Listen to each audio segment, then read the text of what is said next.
Canada வாழ் தமிழர்களுக்கு எச்சரிக்கை, வீடுகளுக்கு வரும் ஆபத்து.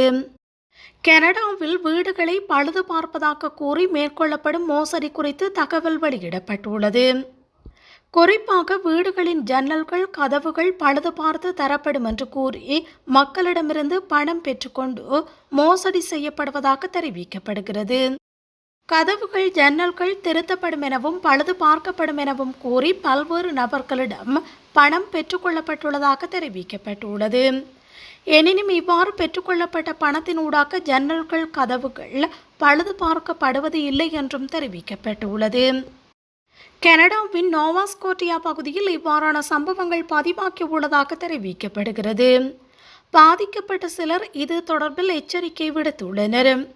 பிரான்சிஸ் என்று ஓய்வு பெற்றுக்கொண்ட தம்பதியினர் ஜன்னல் மற்றும் கதவுகளை பழுது பார்ப்பதற்காக $5200 வழங்கியதாகவும், எனினும் பழுது பார்க்கும் நடவடிக்கைகள் மேற்கொள்ளப்படவில்லை என்றும் தெரிவிக்கின்றனர்.